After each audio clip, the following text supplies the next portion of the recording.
My sister Martha asked me, "Now, Mary, what exactly was the purpose of that little scene you caused right there in the middle of dinner?" And all I could say was, it was just something I could do. Maybe I'm getting ahead of myself. Let me back up.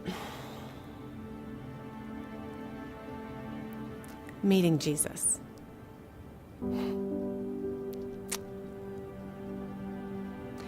I guess I just never thought he might be so personable, one who would come to our home and have dinner with our family, laugh at our jokes, tell a few of his own.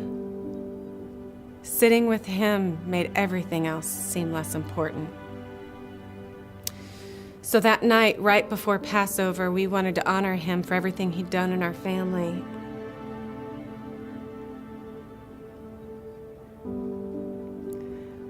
Looking back on that night, we knew, knowing that the whole world was against him, there could have been so much more. We could have let him know that we were unified, that we were all for him. And that was a missed opportunity.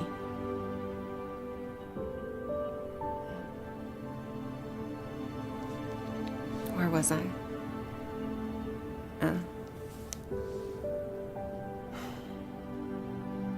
So that night, we had him over for dinner to honor him. But how exactly do you thank someone for bringing your brother back to life? Well, our sister Martha was in the kitchen preparing this perfect meal for him. And then there was me. What could I do? I decided to give up one of my most precious possessions. Precious things given to Jesus never really seem wasted. And I knew as soon as I did it, it was obvious. Some people weren't pleased with my choice. It wasn't planned. It was spur of the moment. It leapt from my heart. I let down my hair in public, which you just don't do. And I wiped his feet with it. And then I poured out an expensive perfume jar of oil to honor him. And the beautiful scent filled the whole room. Now, if I would have stayed paralyzed in fear over what my sister would think after she made this huge meal, or the anger of the onlookers, or what a disciple could say, I might never have worshiped him that way. And the beautiful scent, oh, it stayed for days and days.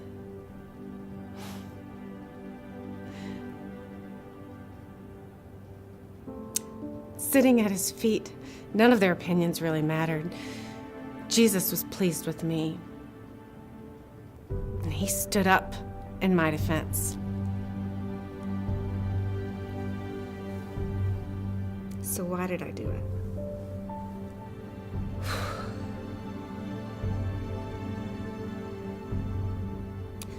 I guess it was all I had.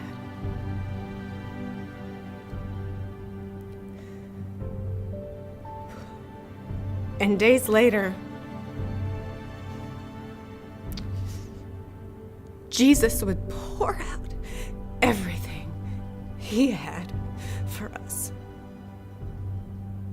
for me.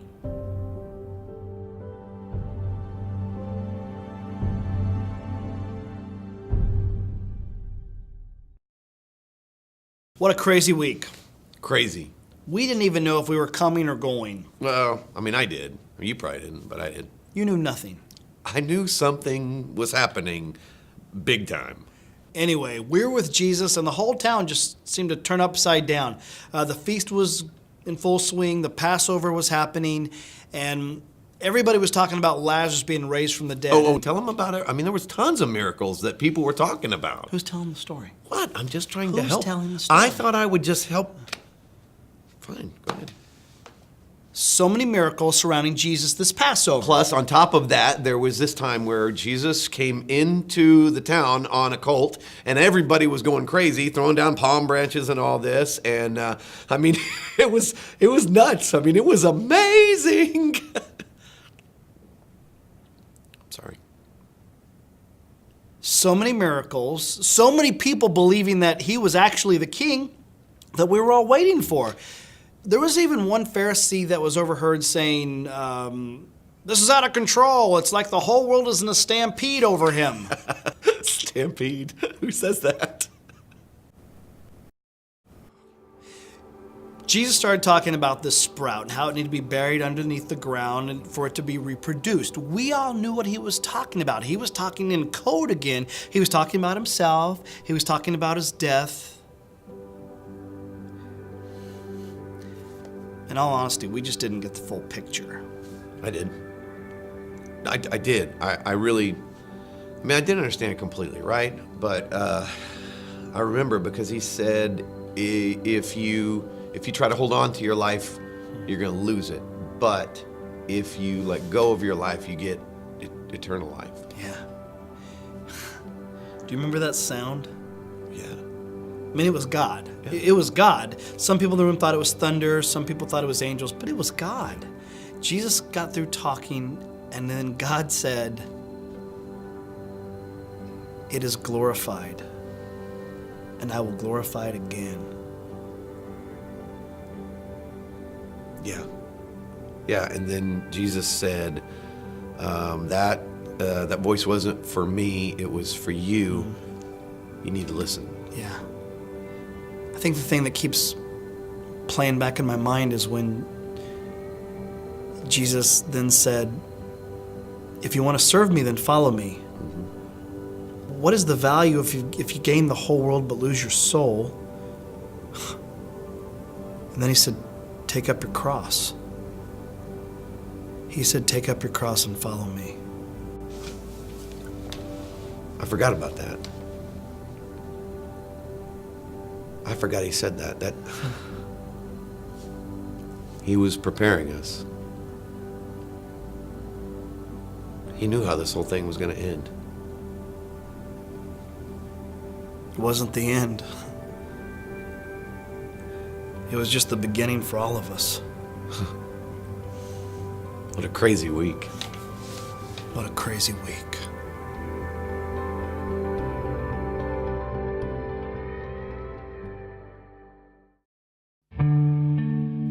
It was a different kind of Passover, to say the least. I remember right when we sat down, Philip leaned over to me and he whispers, "Hey, Thomas, I feel like something special's gonna happen tonight." I looked at him. I said, "I doubt it." I was wrong. Jesus got up from the table. He walked over and grabbed a basin of water and a towel. And I remember at the time thinking to myself, what's Jesus doing with the foot water? You know, I doubt he's going to wash somebody's feet. I was wrong. He knelt down and began to wash Bartholomew's feet. Bart just sat there. He didn't say anything. He didn't move. None of us did. Jesus finished and went on to James and Andrew and the rest of us. I remember at the time thinking, this is so strange, yet wonderful. And then I thought, I doubt anybody's going to say anything right now.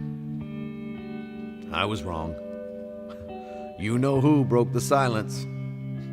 Peter. No way you're going to wash our feet. I mean, that's what I told him. He could wash other people's feet, but he wasn't going to wash mine. I looked at him and I said, "Jesus, you're not going to wash our feet. I mean, you're the king." And he looked at me and he said, "Well, then you can have nothing to do with me." And I'm like, "Okay, wash my feet, wash my hands, wash my whole body if you have to." He looked at me and said, "No, your feet will be fine, Peter." In the midst of him washing our feet, he teaches us servanthood. Then Jesus took some bread and some wine. He blessed it and he served it to us. He said it was a new covenant with his blood. And he said, tonight, all of you will lose faith in me. I remember thinking right then, lose faith in you? Never. But I didn't say anything. I just sat there. I couldn't just sit there. I had to say something, so I looked at him and I said, Jesus, I love you. You can count on me. Everybody else may fall away, but I will not. You can count on me. He looked at me and he smiled and he said, Peter, you'll deny me 3 times for tomorrow morning. The next thing I knew, we were wrapping things up and we were headed to the garden to pray.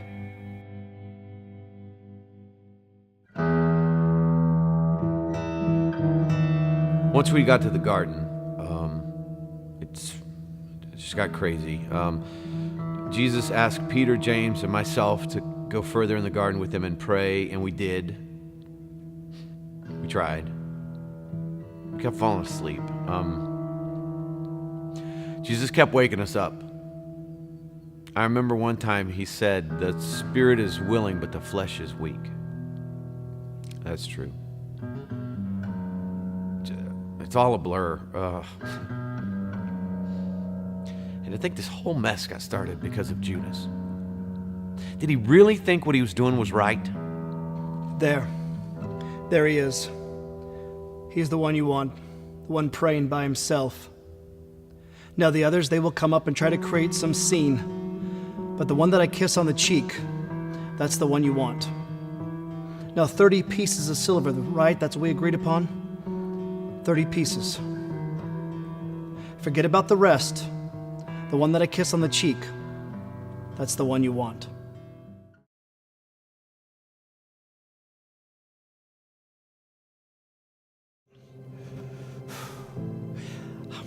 I was there in the garden with Judas. Judas knew exactly where Jesus was going to be, and we were all there waiting for him.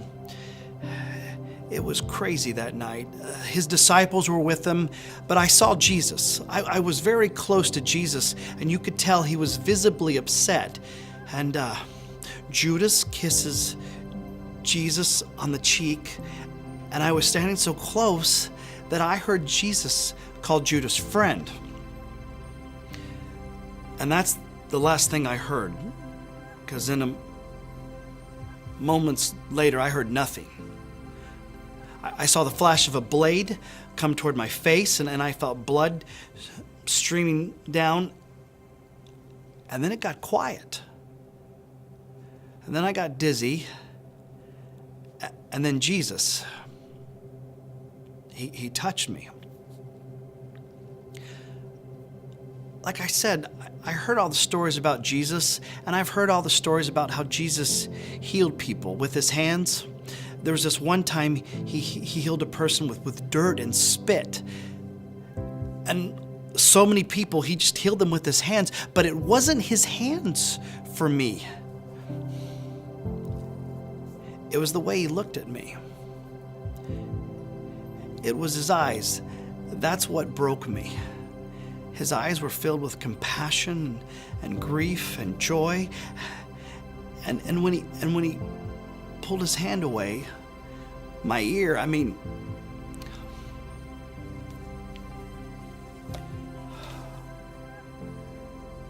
that night, everything I heard about that man had changed forever. They had a mock trial for him.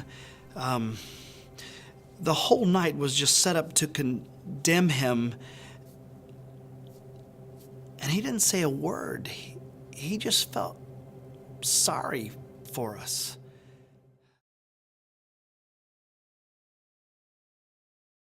There he is. He's the one you want, the one praying by himself. Now the others, they will come up and try to create some scene. But the one that I kiss on the cheek, that's the one you want. Now 30 pieces of silver, right? That's what we agreed upon? 30 pieces. Forget about the rest.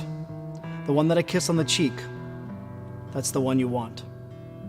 A kiss? Judas betrays Jesus with the kiss of a friend? And then it got crazy. Peter grabs a sword and he cuts off this guy's ear. And Jesus just reached down and picked it up and put it right back on the guy's head, as if nothing had happened. And then they took him. I'd love to tell you that we fought for him, but we didn't. Everyone ran. I ran.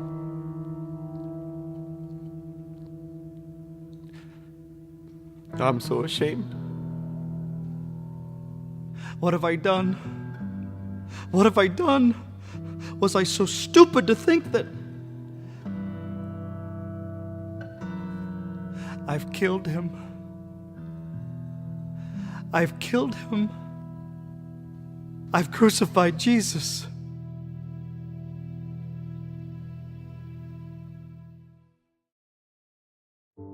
I was going into the city to celebrate the Passover, and he was being let out of the city as a Passover lamb. But we didn't understand that. When I got to Jerusalem, it wasn't what I expected. There was like 10 times more people there than the last time that I'd been there to celebrate Passover, and it just seemed like the whole city was angry, like just mobs of angry people. And all of a sudden this guard, the soldier, he grabs me. I mean, he literally just pulls me out of the crowd, and he says, for me to carry this guy's cross.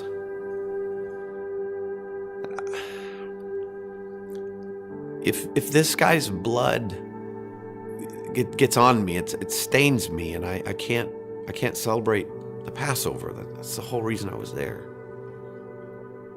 It was hard to see the man through the blood. And then our eyes met.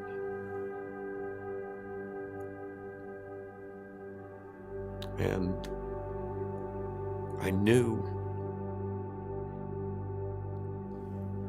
this man was not a liar. He was not a crazy man with grand ideas.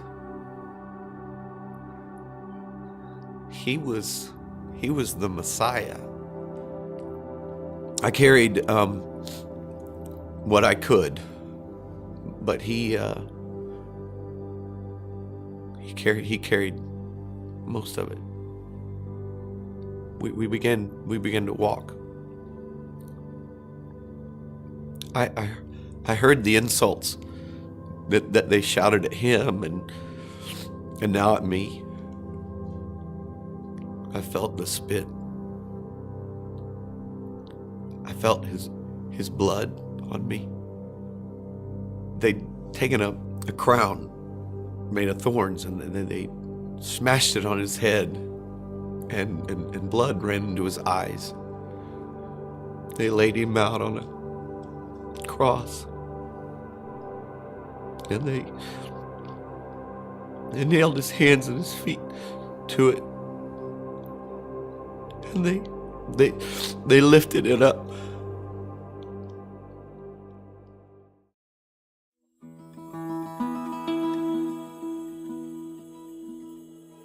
I crucified Jesus. It's what the crowd wanted, and that's what they got. And personally, I don't feel like that man did anything to deserve that, but I was just a soldier doing my job. When the governor gave his sentence, that's when I would go to work. I loved that job. I felt like I was administering justice every time I nailed someone to a tree. But that man didn't deserve that. Didn't make sense to me. It makes no sense. There I was, rotting in a jail cell for stealing, murdering. You name it, I've done it. And I knew the next time I stepped foot outside that jail cell, well, and that was it. So the guards, they came and got me, and they put me beside this guy that was beaten to a pulp. Then Governor Pilate started asking the crowd, which one of these men do you want me to set free? I mean, it was obvious. I mean, the crowd, they're going to say, "Let Jesus go." And then I was going to tell them where they could go. And then the crowd, they started chanting Barabbas. I mean, they were saying my name. They were saying my name over and over and over again. The guards, they threw me to the crowd, and they took Jesus to Golgotha. I mean, one minute I am a man marked for death, and then the next I'm free. It made no sense. So I followed him all the way to Golgotha. I was stationed at Golgotha that day. We just raised the second criminal when they brought him to me. I'll never forget the way he looked. He'd been beaten, spit on, whipped. He was unrecognizable as a man. Hideous. What was left of his clothes were stripped off of him, and he was thrown down on the cross. That's when I went to work. Generally, when you crucify a man, the first hand is the most difficult. The criminal wants to get away, he fights you. So I would have 2 soldiers hold him down, but this guy, he didn't put up a fight. I just thought he was exhausted. As an executioner, I've been called every name in the book. I've had men yell at me, plead with me.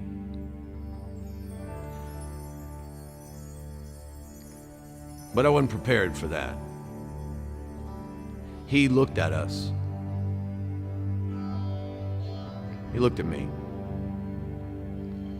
And he said, "Father, forgive them. They don't know what they're doing." He forgave me. Forgive them. He said, "Forgive them." Who is he? Forgive. It should have been me up there. I was the one that was supposed to be hanging on that cross. He took my place.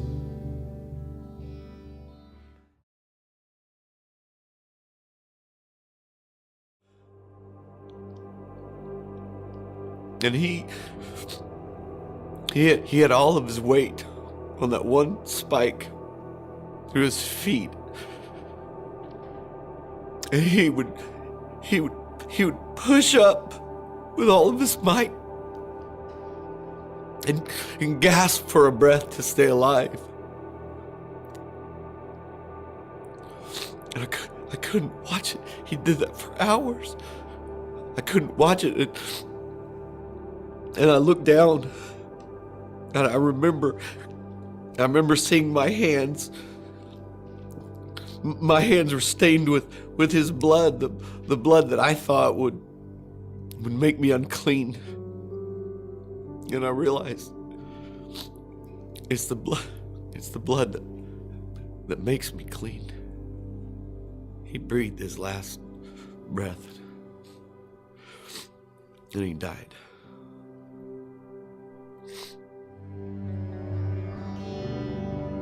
Surely, this man was the Son of God.